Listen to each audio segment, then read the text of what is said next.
The purple spiderweb cracks erupt all around us, fractal tears in the face of reality which herald the imminent judgment of Interwriter's unfathomable talent.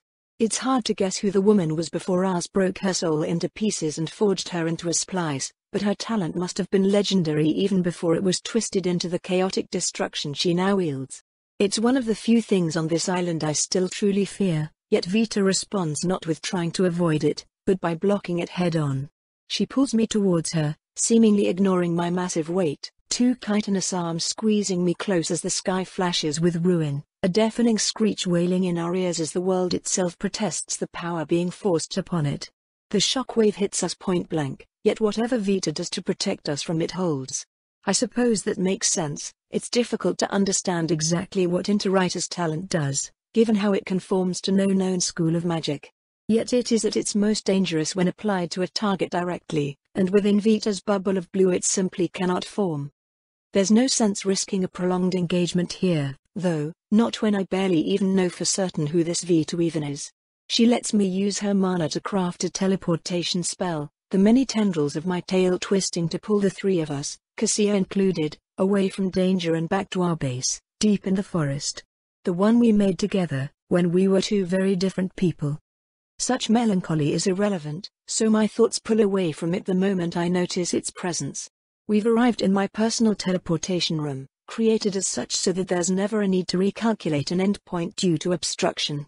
It's just a small, square, stone room with a few windows, designated to be kept empty at all times. Keep her impotent, I order Vita, not that I expect her to release the High Templar. I need a collar, now.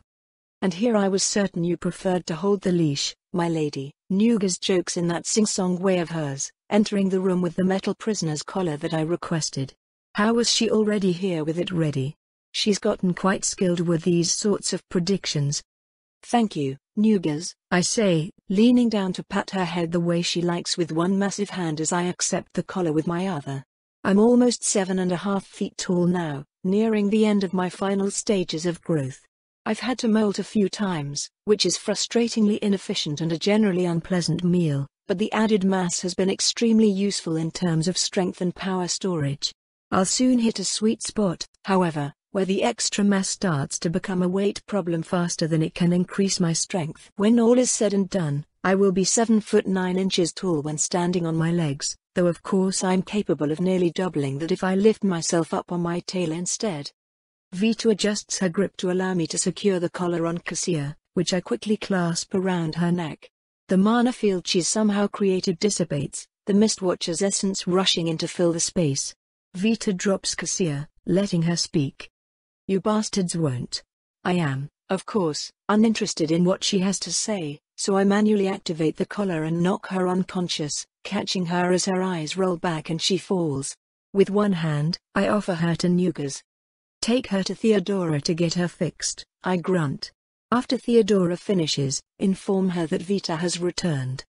Yes, my lady, Nugas bows briefly, taking the High Templar in both arms and walking out of the room with a self-satisfied smirk. Even now, I never know what's on that woman's mind. Besides me, that is. So, Vita mumbles, scratching at the front of her armor with a clawed finger. She has very interesting fingers now, 6 of them with an alternating flat sharp structure. Clearly unnatural. Her body is likely entirely biomantic in design. My talent desperately flicks through diseases that might ravage her body, but each and every one of them comes up impotent.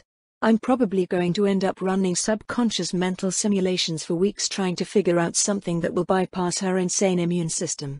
That will be annoying. My talent's stubborn hold on my mind is difficult to purge for long. I have to optimize my habits to ignore it, rather than simply flushing the urges away.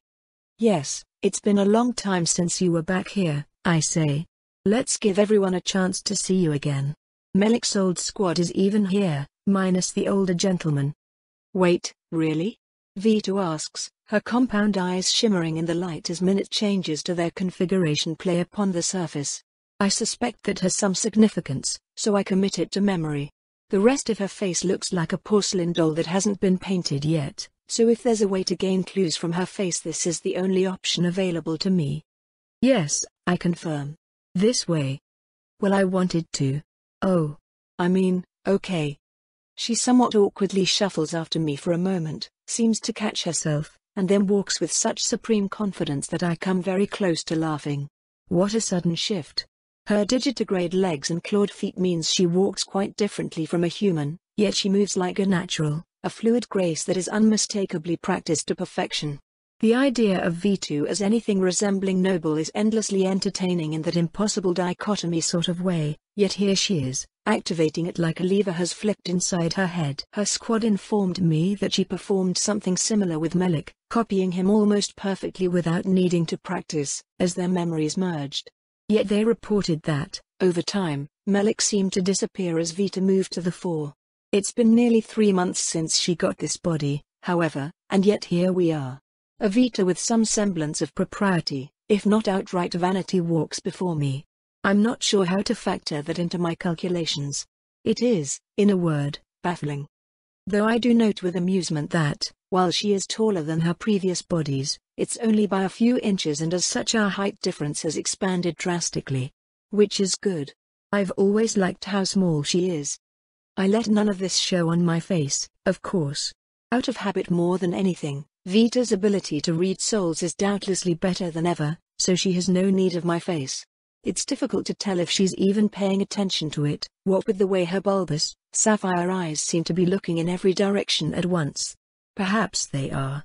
I upgraded my vision significantly, but it did not occur to me to upgrade the field of that vision, to create multidirectional sight and replace my eyes wholesale with superior systems. I doubt the result would be worth the effort, however, particularly in retraining my brain to work with the new signals. Now that my soul has already been shredded twice over, I've been much less hesitant to work on upgrading my brain, but it's still an exceptionally slow and careful process, demanding vastly more testing and experimentation to understand than any other biological problem I've tackled. Unfortunately, this is a process I no longer have the time for, since I have been busy planning a war. Incidentally, planning a war is very, very difficult when you've enslaved your soul to a series of moral principles. I can't use biological weapon attacks that have any chance of propagation. I can't permanently harm civilians. I can't mind control people to my side. I can't interrogate prisoners effectively, nor use them as experiments, nor otherwise bring them unneeded suffering. I can't allow other people to do any of these things either. I'm no general, but most of the things my grandfather taught me on how to win wars simply aren't possible anymore, because of how immoral they are. I've been reduced to collecting creatures from the forest to make into a partially undead, partially animantically domesticated monster army, which is inefficient at best. Were I capable of acting without restraints, I wouldn't even need an army. That is, I suppose, part of why it's for the best that I'm restrained. But Vita clearly isn't, and nor do I suspect she'll tolerate being treated like a subordinate. She is outside my realm of control. Her casual domination of multiple High Templars proves she is, easily, the most powerful person on this island. She must not be allowed to act by her own fickle whims, and therefore I need to find ways to tie her to me. Hey, boss, a familiar voice asks me. Is that, you know? It's Lynn. Good. I arranged events so that she'd be here. I watch Vita's expression carefully, memorizing the way her eyes twist and change. This will be my reference for a joyful expression. Mum. Vita cheers, rushing forwards and scooping the thief up into a crushing, spinning, four-armed hug. To her credit, panic only washes over the woman for a moment before she returns the embrace, laughing as her alien daughter twirls her with delight. Vita. Lynn greets her cheerfully. Hey, girl. Wow. You're looking a little, exoskeletal. Thanks, wish I could say the same. Gosh, I'm so glad to see you, Mum. Is everyone okay? Rowan and the kids? They're all living here with us, yeah, Lynn confirms. This place has gone from camp to village to town in no time flat. And then back to camp? Vito asks, looking around. We're surrounded largely by tents and defensive emplacements, since this area is near the edge of our little burgeoning nation. It looks a lot nicer when you get further in, Lynn assures her. So, bug lady, huh? Or are you a bug man? Bug lady, Vita confirms. I'm a princess now. Oh, congratulations, Your Majesty. Vita makes a warbling, hissy noise that I can only assume is what her species considers laughter. You don't need to call me by my title, Mom, Vito assures her. Neither do you, Penelope. I nod, doing my best to look thankful as I peel through the obvious implications of that. It means she'll expect most people to use her title. More confirmation of the differences I felt earlier. How much of Vito is in there? Irrelevant. I need what she has become more than I need who she used to be. I do not love her, so what's the sense in missing her? Besides, it's not as though I can complain, considering how little of my old self resides within me. I just always found her lack of propriety to be refreshing. Her bluntness, the way she always speaks her mind, the way she could see into my very soul and know it completely and simply allowed me to have the same insight through her own forthright nature. It was the opposite of everything I despised about nobility. She refused to play games with my heart, and that is how she took it. Has that changed? Has she become the very thing she hated? Hey, Penelope. Vita calls, apparently having noticed me staring at her. Wanna see how my freaky mouth is constructed? I blink. Yes, I answer honestly, and she opens up the four mandibles under her chin to extend a long tongue-like structure covered in blunted teeth. It's beautiful and fascinating, and I don't have time for this. Ars is growing his power base with every second I waste here. Pretty wacky, huh? Vita chuckles. Indeed, I answer flatly. Now come along, there are many more people who I'm sure will be happy to see you. Oh, I mean, that's great, I really want to see everyone, but let's go then, I insist uncharacteristically, turning to leave. Impolite. I'll have to investigate that impulse later so I can fix it. Penelope, I mostly want to see you, Vito insists, her mouth still hanging as it's unrelated to her speech. I stop, glancing back at her. You are seeing me, I answer, my tone clipped. This is what I am. We'll sit down later to discuss the Ars situation and the upcoming war, but introductions come first. Her tongue slurps back up into her head and her multi-jointed jaws snap shut. Her eyes start making an odd movement, but then, after a moment's consideration, she nods instead. Mixing human and Hive-Rock expressions, then. We exit together, Lynn following us with a blank expression of her own.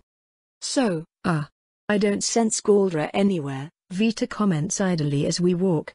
I destroyed her, I answer simply. It wasn't worth the risk keeping her around, even with her forcibly obedient due to animancy. The false belief that animancy is infallible is what allowed me to kill her, after all.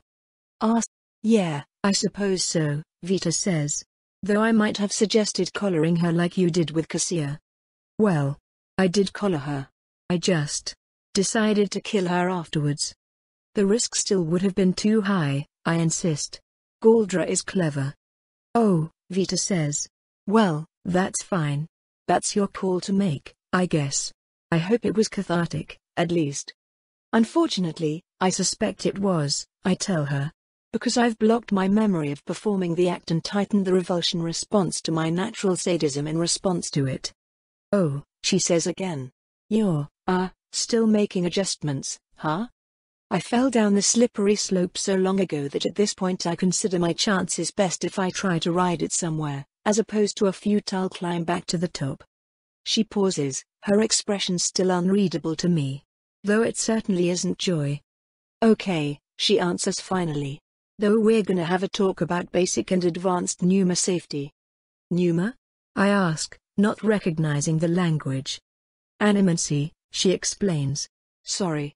The Athanatos have different names for everything.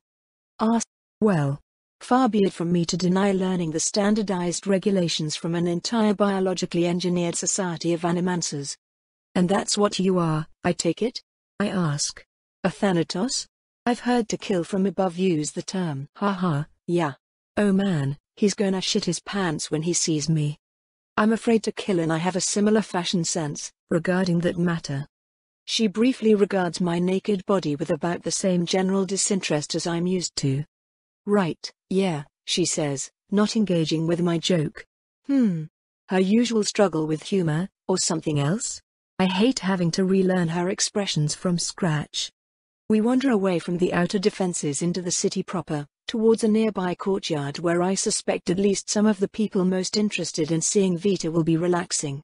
The idea of a section of town designated exclusively to not be built in, an open space to be used for whatever public open space purposes people happen to need, irritated my sense of efficiency at first. Planning our city as if it were the same as Skyhope is a losing gambit, however, and I conceded that the benefits of such an area would likely outweigh the opportunity cost. I did not expect to find the open area so universally popular, however. We'll probably have to make more to keep morale up, because it's frequently too crowded. A space explicitly designated to have nothing in it is too crowded. Even now, I found myself surprised by people. Again. Lark barks ahead of us, she and a group of likely and unlikely friends all sparring together in the yard. Lark has been a blessing in many ways, fulfilling nearly everything I had hoped from her. As a straight physical combatant, she's quickly proving she has no equal, at least in terms of raw potential. Carefully curated pools of monster flesh, both enhanced through biomancy and left natural, have proven her body can implement and often even improve on changes that add to her meals. We haven't agreed on any major upgrades, of course. Lark doesn't wish to risk physically altering her appearance any further, so her selection of meals is limited. I have managed to improve her already absurd muscular and skeletal structure, however, and we're working on figuring out ways to convince her body to implement its cut-anything spells to her claws and talons. Between her speed, her sensory range, her lack of need for sleep and her ability to set up a nearly limitless amount of webbing, Lark has been keeping our borders safe from forest incursion nearly single-handedly, a task that also has the benefit of improving her dangerously low self-esteem. Her expanded group of friends and peers has been doing the same. Of course, she still has a good relationship with her former Templar squad, particularly Xena. Managing the girl's bodily transfiguration is an enjoyable use of my free time, especially since she has been extremely enthusiastic about optimizing her form into something well beyond human. Once she got past the babbling incoherently and embarrassment stage, she's had no end of wild ideas, most of which I've then had to temper into something practical. Still, it pleases me to have someone share one of my more esoteric hobbies, as well as unambiguously consent to subjecting herself to them. Her body is nowhere near completed, currently stuck halfway between its original state and the final product, as I unfortunately cannot dedicate the time necessary to accelerate her transformation any more quickly. She was very insistent about wanting horns, despite my protests that they are rather useless structures unless she intends to start headbutting people. We compromised, so her horns are hollow and capable of holding highly pressurized water for use with her talent. She has a pair that curves around the sides of her head in a spiral, one that juts diagonally up from the center of her forehead, and frequently gets caught in doorways, and two more which also emerge from the forehead on either side of the center one, but travel backwards across her scalp. This has obviously made her head quite heavy, particularly when all these horns are filled to capacity, so her neck muscles had to be the focus of density augmentations. The rest of her body is adapting much more slowly, and the daily changes to her physical capabilities are a large part of why she spars regularly with Lark. Of course, her modifications don't stop there. Inspired by Lark, Xena wanted forearms, which was sensible enough, so I acquiesced without argument, and oversized sharp teeth, which I pointed out was useless if she didn't intend to bite anyone, to which she did not respond and Bentley merely blushed. The teeth are mostly done growing, but her second set of forelimbs is only half finished, making them currently appear undersized and infantile. Also undersized is her tail, which to my pride and delight she wanted modeled after my own. She did, however, request that hers be fuzzy rather than scaled, and when I pointed out the many ways scales are a superior optimization, she simply informed me that fur is optimized for cuddles, and that is the most important optimization of all. Which is, of course, ridiculous. And vaguely offensive. I'm sure I would give great cuddles. I can freely adjust my body temperature. Good luck trying to do that with a ton of fur over insulating everything. Still, it's her body, so she can design it to be inferior in function if she chooses. I'm still getting good practice and information out of the endeavor.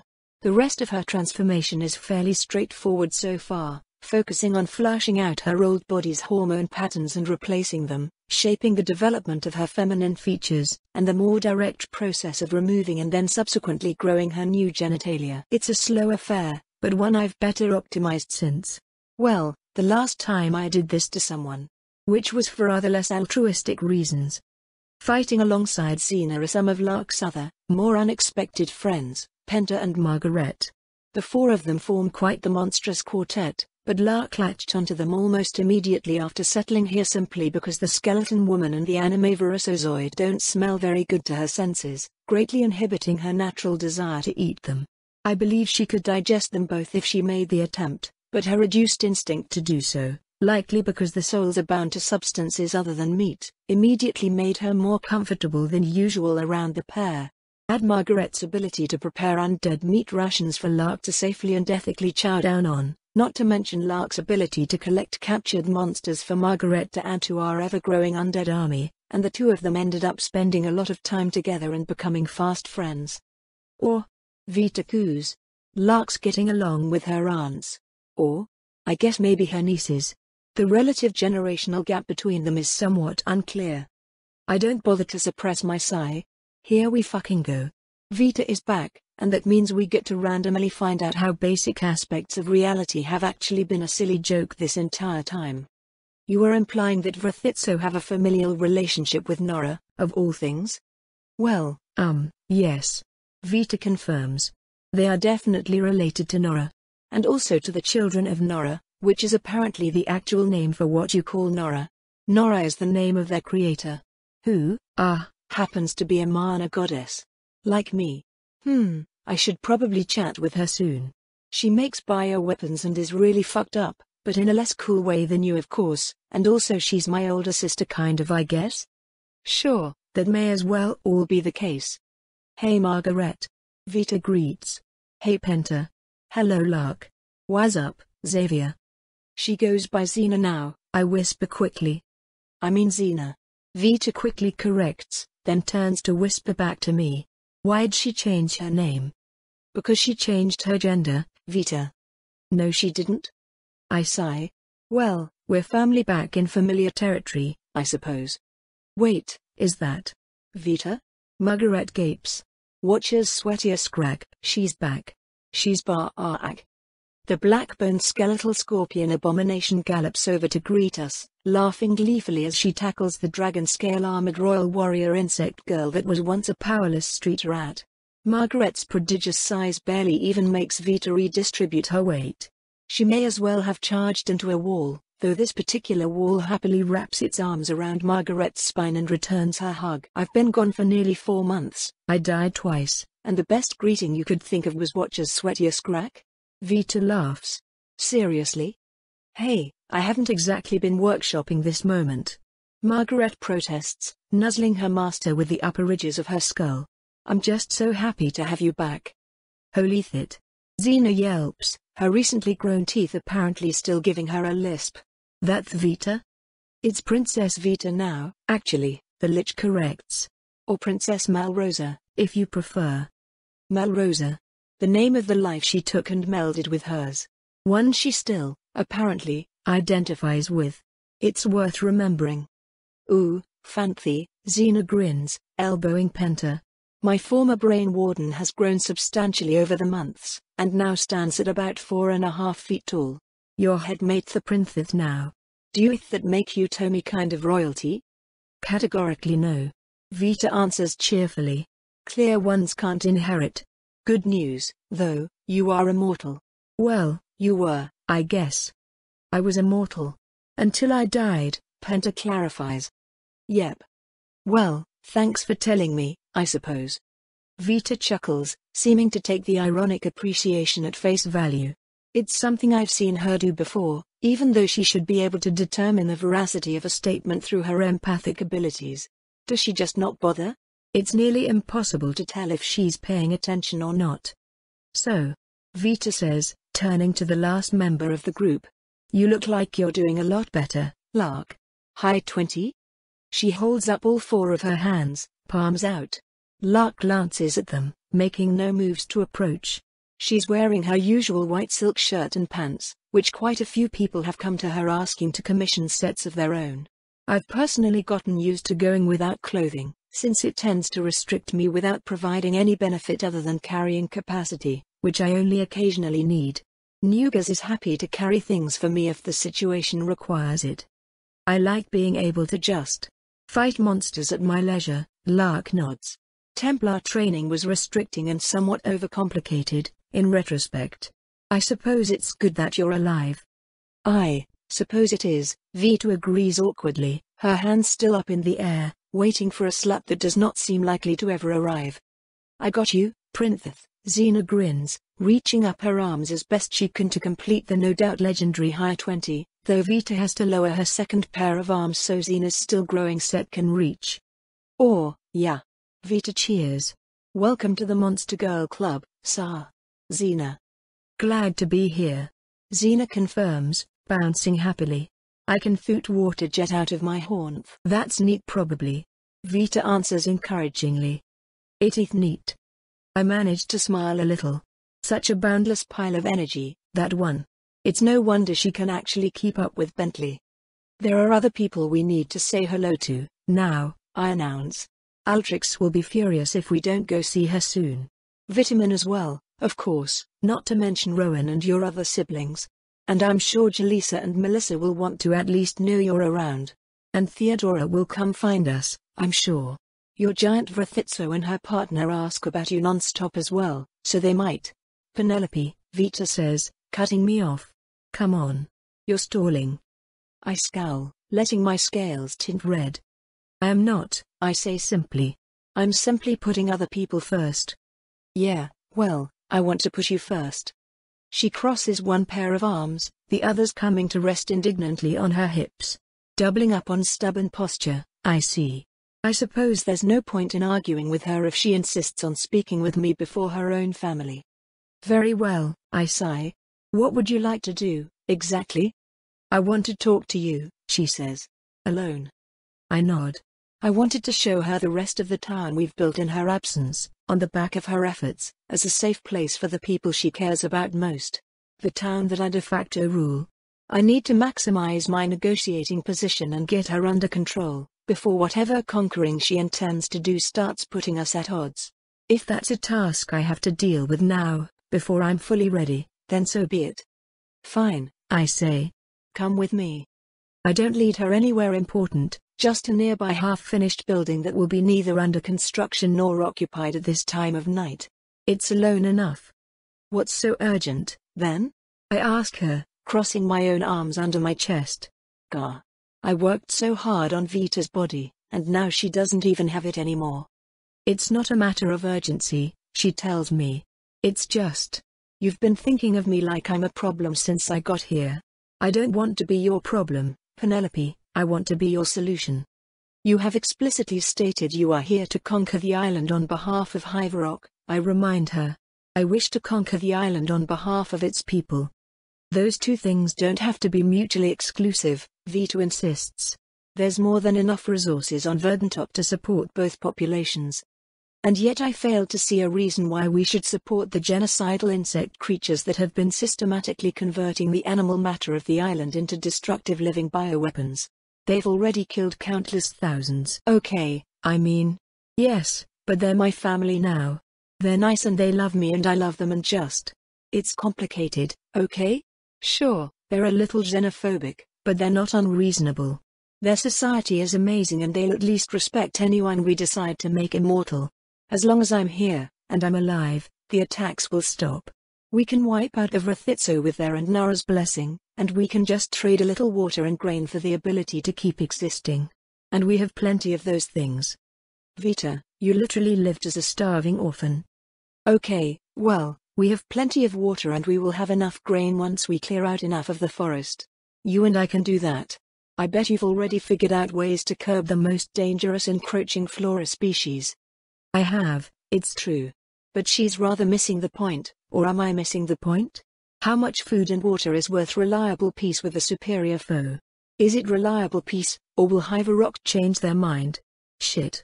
I think I have to go along with it either way, because we need peace with Hiverock.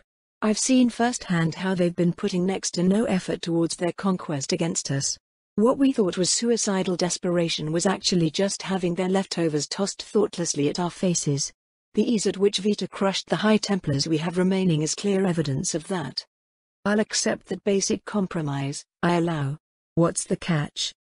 There's no catch, she insists. As long as Liriope is getting the resources they need, this island is mine to do as I see fit. And, well, you're a better leader than I am, Penelope. So I'm more or less here to put you in charge. Me, I repeat flatly. Will your newfound pride truly allow you to swallow that? Well, we'll definitely have to act like I'm in charge, or the girls upstairs might metaphorically raise an eyebrow, but... yeah, of course. Of course I want you in charge. I don't think I'd allow anyone but you. Then you are a fool of colossal proportions, I answer flatly. I'm an unstable mess of constantly reapplied animancy commands. I have personified myself as my own principles, and I frankly suspect that I will end up insane within a decade. And even if none of that were true, no, especially then, I would be a terrible candidate for leadership. The Penelope you knew was a sadistic, narcissistic, megalomaniacal sociopath who consistently failed to uphold any of the values she purported to believe in. Your judgment in proper leaders is clearly flawed. Vita's eyes reconfigure. I recognize this one. It's Joy. Why? Well, sure, I'll cop to being biased, she says. After all, I loved her. And I still love you. You don't even know me, I dismiss. And it would seem I no longer know you. You know half of me, she argues, and I think I still know at least half of you. That's better than a lot of couples I've seen. Truly, your standards for healthy interpersonal interaction are unrivaled, I deadpan. She barks out some more alien laughter at that, and I remember how beautiful her laugh was as a human. There was almost always an anger to it, a harsh edge hidden in the back of her mirth that drew me like a moth to candlelight. Now she's the moth, sitting before me and staring like I have fire in my eyes. Usually, I feel nothing at all when I think of her. Now, suddenly, I'm starting to feel an ache. But not joy. Not like I used to. Just an ache. I do not love you, I remind her. I am not sure that I can. We brought out the worst in each other, Vita. We enabled each other to drop deeper into the pit from which our worst sins crawled out. And we cuddled at the bottom, she says longingly. It was wonderful. Vita. Penelope, she presses. You got me out of that prison. I probably would have been there until I cracked, you know? Maybe even after that. You worked so hard for me. You spared me having to kill my own family. I know our relationship was weird, and different, and really confusing for both of us. I barely even did anything, but somehow, you made it work. You put in the effort for it, and so it worked. It's my turn to do that now. Is that okay? The ache again. Damn it. There's something missing which should be there. I suppose it's only natural that it hurts. If I had asked your permission to pursue you back then, you would have said no, I remind her. I did so anyway, knowingly. So who am I to stop you? Again, her eyes light up with joy. It's the only one I can identify now, but I'll learn every last expression she has. Thank you, she says. In that case, I have my first courting present. She loosens her armor, and while my mind immediately goes ballistic trying to figure out why she's getting naked, she actually leaves it all on and pulls out a hefty stack of papers from within it, handing them all to me. Here you go, she says. The advantages, disadvantages, unsolved problems, and of course methodology behind true biological immortality. I translated it by hand for you. She drops them into my claws, stunning me like I just hit a mountain at supersonic speeds. Almost automatically, I start leafing through it all, an impossible treasure trove of biomantic knowledge greeting me within the pages. It's not specialized for humans, but... oh, Watcher. This is a very fucking good present. Drawing all the little diagrams was the hardest part, Vita says innocently, and I barely managed to peel my eyes away from her work to stare at her with utter disbelief. I have no words. There is nothing to say. You wanna stay here and read it while I go say hi to everyone?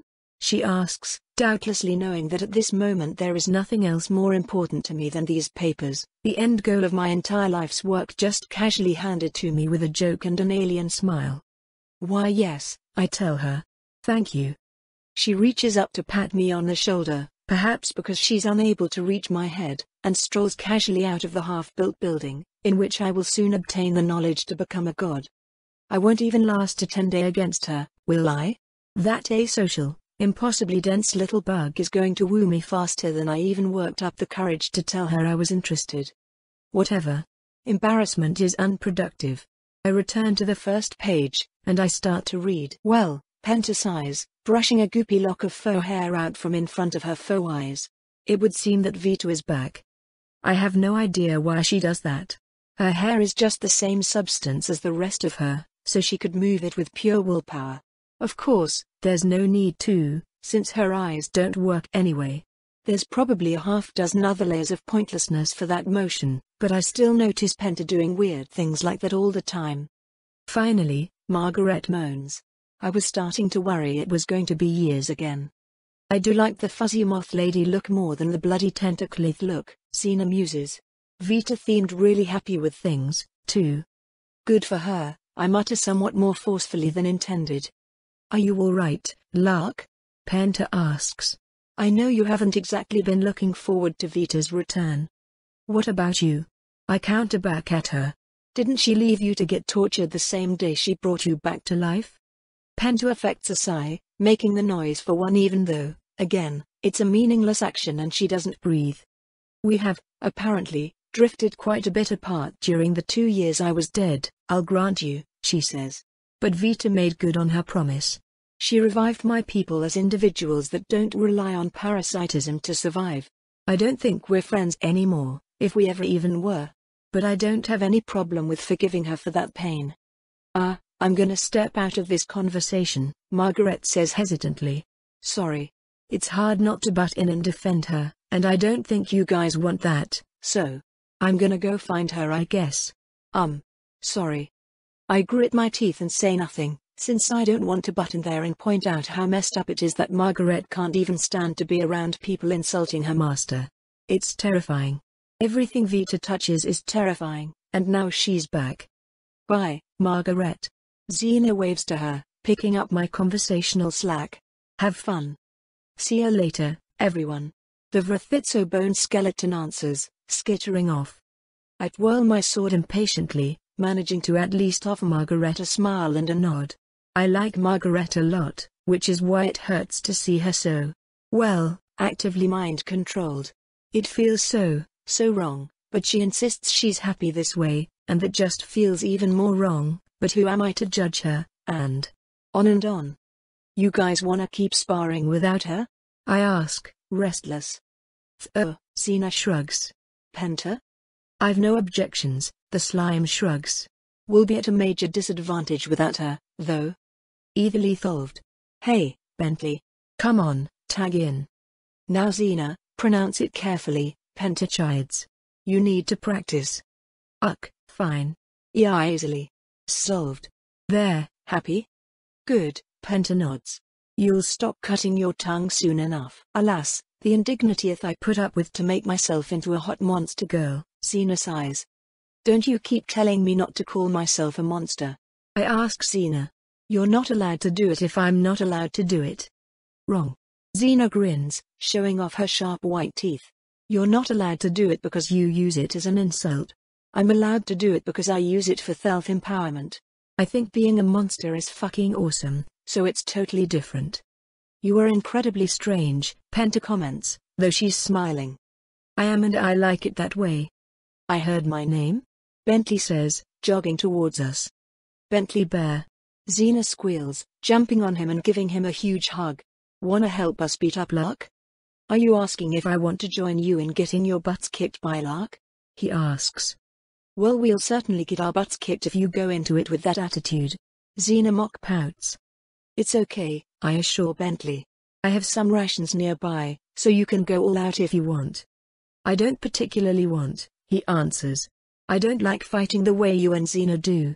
But I suppose if she's insistent, I can help out. That's the spirit, Penta grins. It'll be just like old times. Ready for a hypermetabolize? It's not really just like old times if you were never the person who actually cast those spells on me. Details. Bentley sighs, rolling his shoulder and raising his hand up to the sky before sending a crack of lighting up into the air. Moments later, a pitch-black scythe spins through the air and lands in his grip, a bone-carved chain winding out from the shaft to wrap around Bentley and squeeze. Uggs. Nora cheers. What's up, Bentley? Lark said to go all out for a spar, he answers flatly. You wanna help? Oh, fuck yeah. Nora agrees emphatically. I'll get you this time, kitty. I flick my ear in annoyance. I'm not a kitty. Remember, Nora, 1 limb limit, I chide. If you remove a limb, you win. Don't keep going. Yeah, the scythe answers, waving her blade dismissively at me. Look, it was one time, okay? And in my defense, you don't actually get put down from just losing a limb. How was I supposed to know? Protesting does not make you look better, gore girl, Xena prods. Anyway, since the rest of you can't survive the injuries I can, a clean hit means you're out, okay? I press. I simply disagree with your definition of a clean hit, Penta protests. You've never caused any appreciable damage to me. I cut you in half. Which causes no appreciable damage to me, yes. Please keep up. I groan. Why do you all do this to me? Because we can't actually beat you, so it's important for our morale to get as many smaller victories as possible, Xena answers cheerfully. Now are we starting, or what? We know the rules. Fine, I grumble, deciding to get in a small victory of my own. Begin. Before giving them a chance to react, I fire webbing from my lower pair of arms at Xena and Bentley, cutting it short and flicking the other end of the threads at a nearby tree to anchor them down before rushing straight at Penta. These spars are enjoyable because of the sheer physicality of them, but they're also immensely helpful for all of us. Well, not Bentley and Nora, I suppose, but they're just here to make things a bit more fair for the others.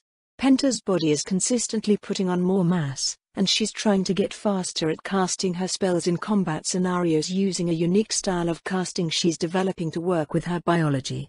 She wasn't kidding about not being harmed due to bisection. Cutting her in half was entirely pointless, as she could harmlessly reabsorb the removed part of her body, including whatever sliver of soul left alongside it. Though I suppose she arguably cannibalized her own child to do so, considering how oozoids reproduce through fission, but if she's not bothered by it, I don't see why I should be. It's not like parts taken off of her have the ability to think.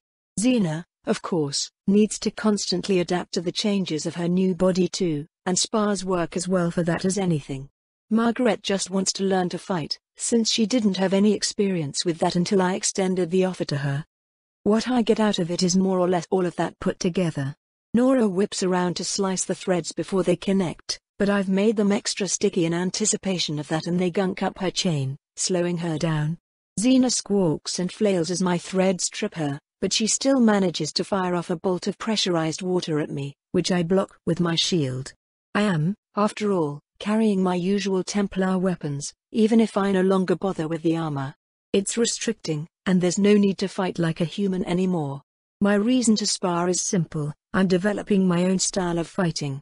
Something that takes advantage of everything I'm able to do, something that implements the methodical, defensive style of the Templars with the brutal, high-speed savagery of my heritage.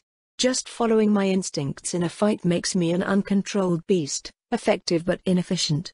Yet using the sword styles designed for two-armed creatures with no natural weapons that can't even come close to my speed even when magically enhanced is even more inefficient. I have to learn why the techniques I've been taught work and adapt them to a completely different context, making something new in the process. Relying on my Vrithitsa constitution to carelessly soak up damage and heal it back is stupid, but so is ignoring the fact that I can do that when needed. It's about balance, it's about judgment, and for the first time in a long time it's about keeping myself alive. I'm going to keep myself alive. Jaleesa made me promise, and I'm finally starting to see why. Bentley barely steps in to intercept my strike on Penta, who seems to have anticipated my underhanded tactics and prepared her combat enhancement spell in advance. With Bentley powered up and wielding Nora, he's by far the most dangerous opponent, which means I should ignore him, at least for now. The thing about having the speed advantage is that I get to set up the battlefield and engage however I please. Since Bentley is protecting Penta, I dig my talons into the dirt and snap my body into a course change, bursting towards Xena instead. More water pours out from her horns and fires towards me, but I just adjust my approach slightly and let them pass me by. She won't be able to change their course quickly enough to arc pain. A flash of light and a burning sensation coursing through my body quickly paint me as a fool. Xena wasn't aiming for me, she was aiming for Bentley. Electric bolts arc down the streams of water, passing through me as the quickest path to the ground.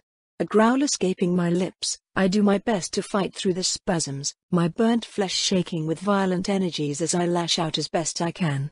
Xena's enhanced body can keep up with me when I'm mostly disabled, however, and I fail to land a blow quickly enough to make fighting through this worthwhile. I break off and retreat. It's funny. Last Hiverrock night, I was fighting alongside most of these people, fending off a full-fledged invasion. It doesn't seem to make a lot of sense that I'm just casually sparring with allies during this traumatic time, but apparently one of the major advantages to being a small town in the middle of the forest is that Hiverrock has no idea we even exist. They don't attack the entire island at once, they target strategic areas to drop troops on, and we're just not one of them. There was some tension, some readiness, but, well, at the end of the day, we have Lady Vesuvius here. We have Aldrix. We have an undead army. Hiverrock is not really a thing we have to worry about. And now, apparently, the very last Hiverrock invasion has completed, and it's Vita herself. And that's probably, technically, hopefully not a bad thing, I guess. Now's not the time to think about that, though. I have a spar to win. Inhaling deeply, I pull mana into the edges of my soul and start to cast with my lower hands, launching my body back at my friends. Margaret's pseudo-mother, Theodora, had a field day with Bentley's talent when she saw it. It is, apparently, part of a yet unknown school of magic which manipulates a force that we do not understand. In fact, the only other time she's seen it was Melik's talent, though I'm not currently in a position to properly think about everything she seemed to go through after learning Vita killed him. The point is, she went and figured out a few spells in this unknown magic school, and being what I am, I didn't have any trouble learning them. Electromagnetism, she called it. Interesting stuff. Bentley can generate absurd amounts of energy, but he struggles to direct it. Xena makes up for this weakness, but proper spellcraft can outperform whatever aqueous solution she uses to help channel the lightning. Redirecting the electrical current away from me, I charge through the ropes of water, finally tagging Xena with a clean hit and putting her out of action. I deflect a few strikes from Nora, being careful only to touch the flat of her blade, and advance on Pentu as a feint. I strike preemptively as Bentley moves to defend her, taking him out of the fight and scoring a hit on Pentu soon afterwards. Nora hasn't technically been hit, but spar rules say she loses whenever she's the last one up. So, I win. Not bad, but I probably could have done it faster if I was less distracted. Does this really help you, Lark? Bentley groans, rubbing his chest where I probably just gave him a nasty bruise. Smacking us around like this? I blink. Yes, of course it does, I assure him. Think of it like my equivalent of drilling? I don't get better from doing the same thing over and over again, that's the default for me. I only get better by doing something slightly different each time and figuring out where it is and isn't working. I need variables, I guess Lady Vesuvius would call it. All right then, he sighs, causing a bout of sympathetic pain to flare up in my chest. He's been pretty melancholy for the past few months and I don't have any idea how to help. I feel horrible about it. Yeah, I know I was excited for a bit there but I can't focus at all right now, Xena sighs, laying back in the grass. I mean, Vita's back, and she's some kind of moth lady now. It's fucking wild. Vita's back? Nora shrieks, floating up in the air. Oh fuck. Oh gosh. I got her. Where is she?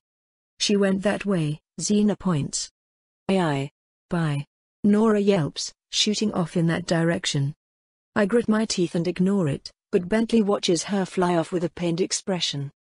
I think she's going to go apologize, he says quietly. Huh? Xena asks, sitting back up. For what? For letting her die, Bentley answers. She's been tearing herself up over it this whole time. Just in a really bad state. Hurting herself. Hating herself. All because she couldn't keep her own killer alive against Galdra. Are you serious?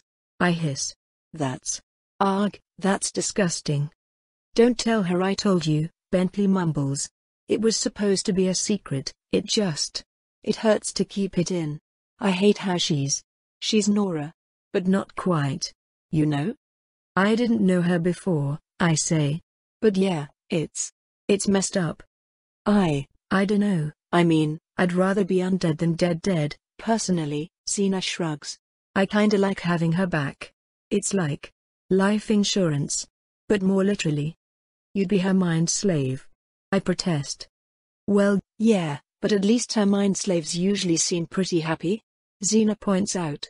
I mean, like, not all the time, but in general. That's better than a lot of people get, you know? Xena. Hey, I'm not saying you have to like it, she backpedals. To each their own and all that. I get I'm a weirdo among weirdos, it's just, I don't know. Wouldn't you want to live for someone? Make the world simple and beautiful for once? The world is simple for once. I insist. I kill and eat monsters to protect people. No corrupt organizations, no heathens and heretics, no greater goods and certainly no lesser evils. I have friends and a community that respects me and I protect everyone. Everything should always be this simple. I don't think Xena disagrees with you, Lark, Penta answers. It's just the unfortunate fact that reality does. I scowl, thrumming my quills and letting a surge of comforting warmth flow into my back as my talons deeper into the dirt. It's calming. I need a bit of calming right now. I'm not stupid, I say. I get that. That the world is messy. I just don't like it. And all Vita seems to do is make things messier. You guys talking about me? All good things, I hope. Vita approaches us with a friendly wave, or at least what I assume is friendly given her creepy, expressionless doll face. Her glimmering cerulean scale armor covers her entire body, only having weaknesses at the usual joints, plus a few vents on the sides of her torso where I'm fairly sure she breathes from. A belt of what looks like pure metal daggers hangs on her hips while Nora rests casually over her shoulder. Margaret skitters giddily behind the two of them. Ha, I get it, Xena says, grinning at her. Empath joke, right? You know full well we're talking shit. I do sense some distinct bitterness, yes, she confirms. But that's fine. I can't say I don't deserve it. I bristle a bit at that, extending my quills further. I've gotten tired of keeping them flat against my back all the time. They're dangerous, but I love how they feel, and Jaleesa says I'm observant enough of my surroundings that I shouldn't ever have to worry about stabbing someone with them on accident. So again, I let them hum, feeling the warmth run into my bones and the light around me get just the slightest bit dimmer. What do you mean by that? I ask her. Margaret, Nora, can you go let the others know I'm here? Vito asks, seemingly ignoring me. They don't have to come find me, I'm going to be making the rounds. Okay. Margaret agrees immediately, rushing off as Nora flies out of Vita's hand and goes spinning away in the opposite direction. Vita watches them rush off for a moment before turning back to us. Sorry about that, she says, and it sounds genuine. I appreciate that you've all become such good friends with them. Thank you. You say that like you're their mother, or something, Penta scoffs. Well, in kind of a messed up way I sort of am, don't you think? Vito asks, tilting her head slightly. I feel responsible for them in that way, if nothing else. And it makes me happy to see that they've been happy without me. So again, thank you. Bentley and I both glance at each other. We didn't expect to be having this conversation, but if we had, this certainly isn't how we'd have expected it to start. We're their friends, yeah, Bentley confirms. But we're nothing to them compared to you. Do you need to be the most important person to them in order to have a meaningful relationship? Vita asks quizzically. Do you? Bentley counters. Are you going to keep them like this? There's no way you can't figure out a way to fix them. Vito actually looks away at that, as if embarrassed. Would you believe that was the original plan? She says. Unfortunately, it's not that simple. Just undo it, Bentley presses. Make her like she was. It's not that simple, Vita snaps. I mean, for starters, recent events have kind of had a serious impact on my answer to the if you change a person, are they the same person question, Bentley. I'm not sure if you've noticed, but Nora isn't the only person who's been severely fucked by animancy around here. But even if we set aside all that baggage, I can't just undo it. That's not how it works. If someone is still alive, and they have a working brain, and the animancy is recent enough to have not significantly affected that brain, then you can undo it. It's just a simple spell to lower the soul's influence on thought and accelerate the rate at which it updates its information until it matches the brain again. But surprise! Dead people don't have brains. There's no record of who they used to be left, because it died. I can't reverse changes to undead, I can only apply changes. So what would I change her to? What counts as Nora and what doesn't when Nora has been fucking dead for nearly 3 years now? That is Nora, Bentley growls. I fucking know it's Nora. I told you that on the battlefield and you disagreed with me, you dipshit. But she's different now, and she doesn't want to be changed. You want me to just strip her love for me away? I just talked to somebody who had that happen, and it was kind of a major traumatic experience for her. Vita, Penta tries to butt in. It's Princess Vita, she hisses. Princess Vita, Penta continues, undeterred. Peace. There's no need to raise your voice.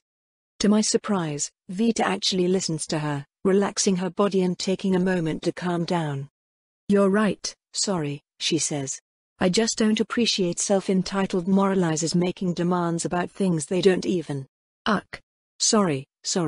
Look, can we start over? I stop being able to try diplomacy when I get mad. Fucking leeches bad habits. We all share a few concerned looks at that.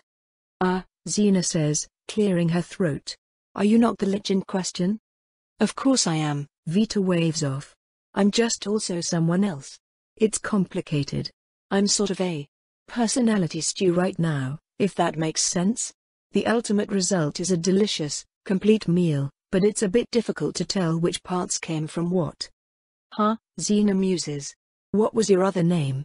Mal. I mean, Princess Malrosa? That's me, yep, Vita shrugs. Hey, that's kinda funny, Xena says. You kind of have more in common with Altrix now, right? Your birth mom? I don't think my situation is quite like hers, Vita muses. She's 3 people, but I feel more like one person made of 3 people. Since, Melic's technically a bit of seasoning rolling around in the head stew. Sometimes the disparate parts of me conflict, but that's about the only time I don't feel like just me, if that makes sense. Also, Altrix is my first birth mom, but I've had like 4 of those now and Lynn still beats all of them. She's a solid second place, though. Oh wow, you have, like, a mum ranking list. That's, I've got to keep track of them somehow. I mean that's. No, but okay. Look, don't worry about it, Vita insists. Anyway, before people started trying to make demands of me, I think I was trying to apologize for something. She looks towards me as she says that, and I immediately tense up. I've been pretty content to just not engage with this conversation. I don't want to engage with this conversation, I don't want to think about this conversation. I just feel fragile.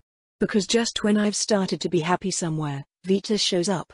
And that means she's probably going to destroy it all again. I know she didn't kill August. I did that. But it wouldn't have happened if she wasn't there, if she hadn't nearly killed me. Likewise, I was learning to be happy with the Templars, comfortable with my friends, and then suddenly she's becoming a problem and I have to fight her to the death and Melic dies instead of me and everything broke again. And now she's back a 3rd time, right when I have a purpose. Right when I'm feeling stable. Right when everything was going well again. She's back. And that's what I have to apologize about, Vita says, her insectoid eyes burrowing into my soul. I was riding kind of a power high back in New Talsi, Lark. It took me too long to figure out you weren't the same person that ripped my future girlfriend's throat out, and once I did it was only after tragedy struck. Which I then handled in the worst possible way. I struggled to really get that, for the longest time. All the fucked up stuff I said and did. I'm sorry. I open my mouth to respond, leave my jaw hanging for a few long moments, then close it. I don't know what to say to that. I don't have anything to say to that. I've heard from Margaret that you've been doing an awesome job keeping this place safe for everyone, Vita continues. So I want to thank you for that, too. You were kind of a horrible terror when we first met, but you've ended up a way better person than I ever was. I think that's absolutely incredible. It honestly makes me jealous of you, in a lot of ways. Why is the only person I might actually hate complimenting me? Am I blushing? Stop blushing, you stupid body. She's why August is dead. She's why I betrayed the Templars. I mean, neither of those things are totally true, but they kind of are. As for you, Bentley, Vita says, turning to him.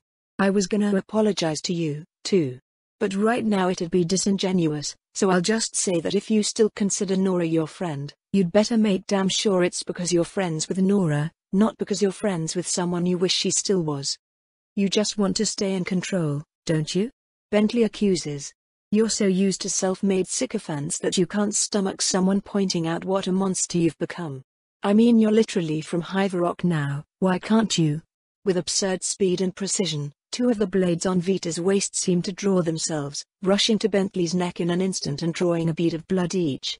I'm so stunned I fail to even try to intercept them, forced to watch in horror as my friend is put in danger before my very eyes. The daggers really are all metal, with a strange spiral groove on the hilt and runes running over the entirety of their construction. Kineticism runes, maybe, considering how they're clearly moving on their own? No, wait. Those don't look like kineticism runes at all. I sniffed the air slightly, sort of sensing but not really sensing that familiar, dangerous feeling in front of me. Vita's tentacles. The daggers are enchanted to be anima-tangible, and she's holding them with her tentacles.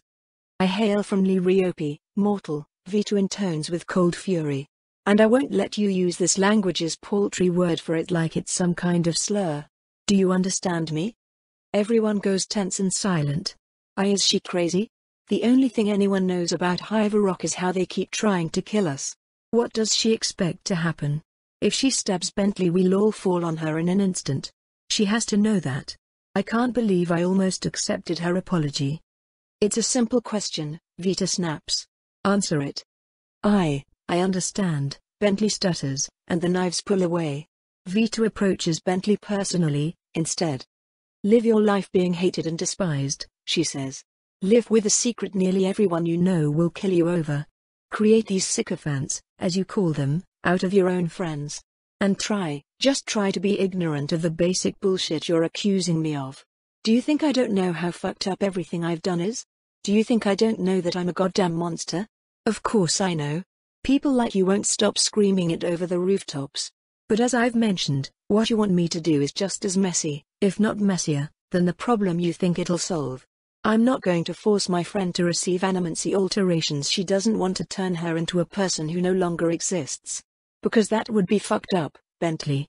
Now what I might be able to do is remove the part of the soul which forces her to obey commands, and the part that prevents her from not loving me, since they're not part of her personality so much as restrictions on her ability to choose. I think that seems like the best moral option. But I don't know how to do that yet because a certain organization of arseholes made it really difficult to find a good time and place for animancy research, and I have been very busy dealing with their bullshit. So how about you just shut the fuck up about it until you're part of the solution rather than part of the problem? Bentley doesn't respond, which I suppose Vita takes as acquiescence because she reaches up and wipes the blood off his neck, revealing already healed skin beneath it. Sorry again, Vita says, turning to the rest of us. I forgot how annoying this conversation was, and I took it too far. I'm working on it. Good to see you all again. She turns and briskly walks off, leaving us to stew in the aftermath.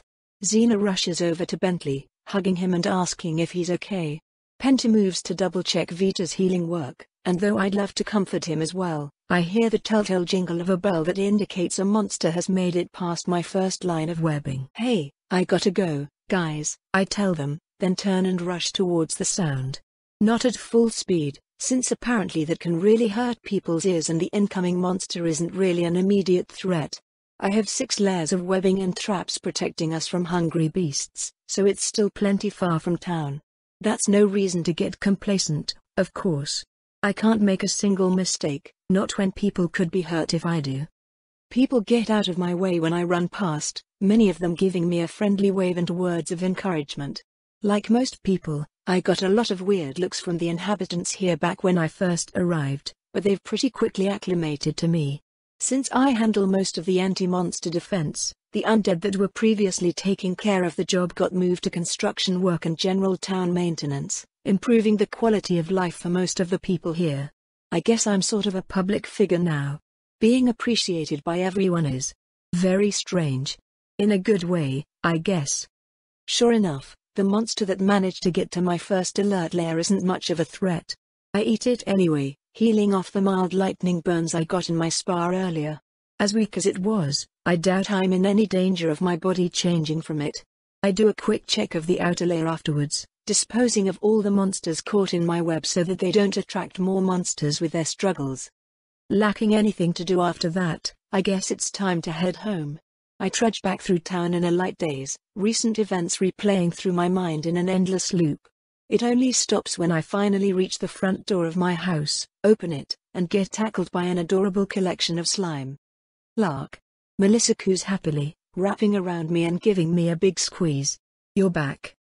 I am, yeah, I say, poking her jiggly body with all four of my arms and grinning at the resulting giggles. How was your day, Melissa? It was fun. She answers gleefully, reforming into her fully humanoid shape and pulling back from my poke assault. Mr. Owen got a bunch of new books today and he's been teaching us the words.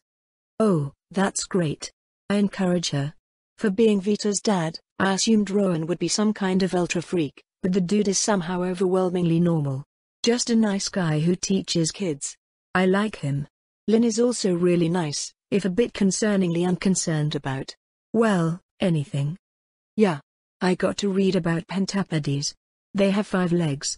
Did you know penta means 5? I think it would be funny if penta looked like a pentapede for a while. That would be funny. I agree. Is Jaleesa awake? Yeah. She's making herself some breakfast. Silly humans and their need to cook their food, I joke, giving Melissa a wry smile and receiving a sly giggle in return. I pat her on the head and walk past her, heading towards the kitchen where my favorite silly human is shaking her head and sighing. Cooking is art, you know, Jaleesa protests, looking awfully strange walking around the kitchen in full plate armor. I've gotten used to seeing her in casual clothes all the time, most of them made from my own silk since the smoothness apparently helps with her sensory issues a lot. I suppose it is Hive Rock night, though. Her old habits must be hard to break, even with Lady Vesuvius here providing defense. Yeah, but don't you do the opposite of good cooking? I ask, plopping down in a nearby chair. You're trying to take all the flavor out of your meal instead of putting any in. That just means it's countercultural, Jaleesa insists. That's still good art. Well, I guess I can't argue with that. All human food tastes the same to me anyway. I guess it's time to rip the bandage off. So, Vita's back, I not so subtly shift the conversation. So I've heard, Jaleesa smirks, tapping her ear. You doing okay? About as well as can be expected, I sigh. Bentley blew up at her about Nora, and she nearly killed him. He's not hurt though, so I guess that's something. That sounds about like what I expected, Jaleesa sighs. It still sucks. She apologized, at least, I shrug. She apologized about a lot of things, actually. It was weird. That's a start, I suppose, Jaleesa nods. Is she a moth lady now? Yep. And a princess, apparently. Sure, why not? I drum my talons on the floor, trying to figure out what else to say. Jaleesa, Melissa and I all live together now, and have been for months. Melissa is sort of like a sister and Jaleesa is sort of like a mom, but we don't refer to each other that way.